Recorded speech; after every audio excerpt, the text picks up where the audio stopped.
Hey everybody, it's Wesley with Roots and 4 Rooms in Greenville, South Carolina, and today we're going to have fun with Tempaper. If you're not familiar with Tempaper, it is a wallpaper that is easily removable once you decide to take it down. Now, the most common question that we get asked about Tempaper is how temporary is it?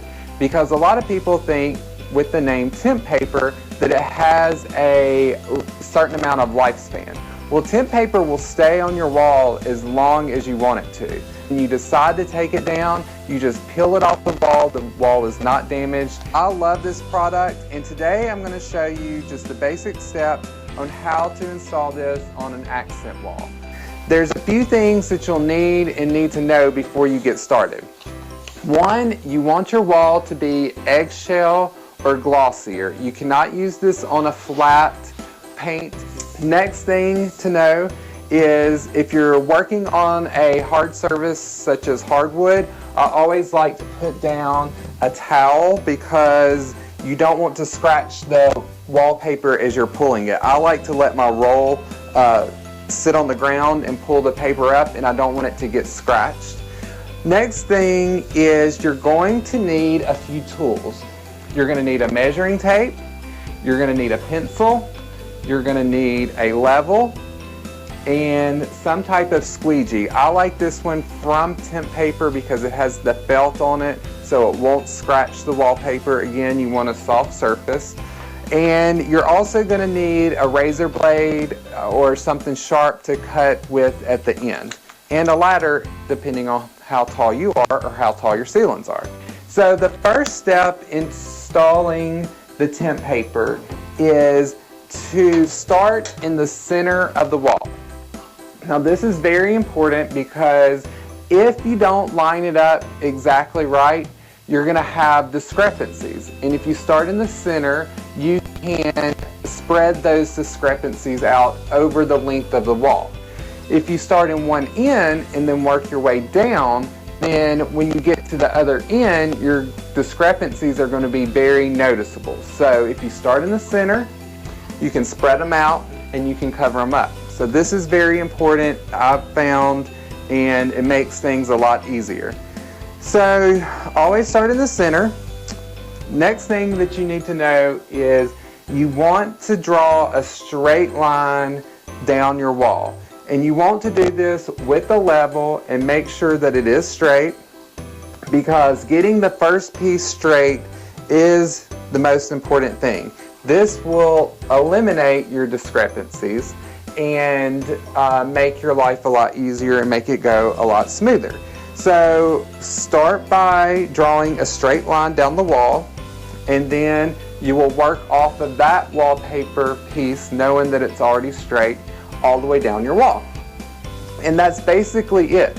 The Tempaper is self-adhesive. It just has a peel-off back.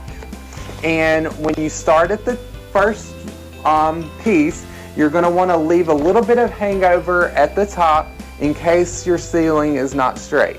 Newer construction, this is not a problem a lot of times, but if you're working in an older home, it could be that the house is settled a little bit, so it's not a straight wall. So that's why you want to make sure that you're starting everything off straight, and you'll have a lot of fun doing this. So let's get started. I'm going to start right here in the center of the wall, and let's see how this turns out.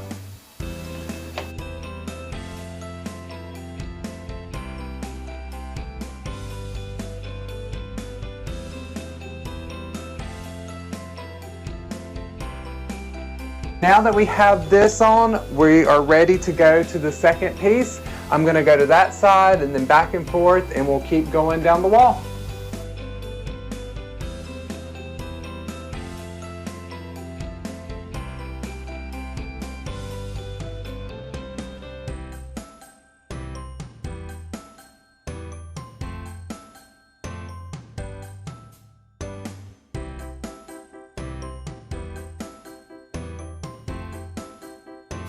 Okay, I'm back and I have the whole wall finished, as you can see. There are a couple of things to think about before you start trimming the edges off of your paper. So the paper will adhere to anything. And if you have molding on your walls, you want to make sure that when the paper is put up, that there's not a bubble behind this area where the molding meets. So if you just flopped your paper up here, there's a little bit of a void behind here. It's not pressed all the way against the wall.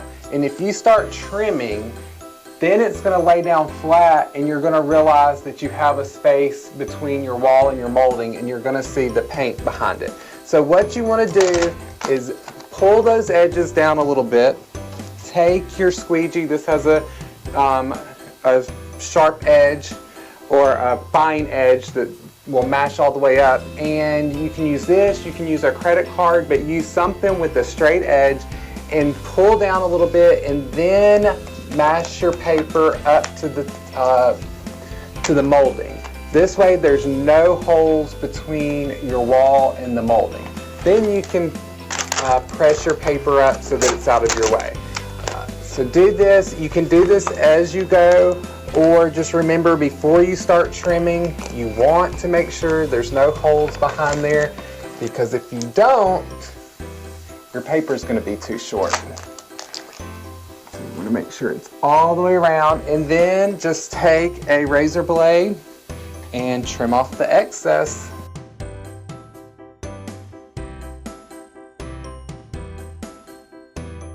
Alright, so I just finished trimming around all the edges, and this wall has turned out great. I love it. I can't wait to show you the end result of this room, and I hope you've enjoyed this video. A couple of other tips that I have and I want to stress to you is, one, start off slow, have patience, and don't forget to draw that straight line for your first piece. This will make the whole process go a lot smoother. Also, I'm going to go back and get some of these bubbles out, and make sure that you do that as well. If you're having problems with some small bubbles here and there, you can take a straight pin and pierce the paper, let the air out, and you'll be able to smooth it out, and it will look great. So I hope you enjoyed this video, and please subscribe to my YouTube channel. And if you're in Greenville, South Carolina, come by and see me at Roots in 4 Rooms. I look forward to seeing you.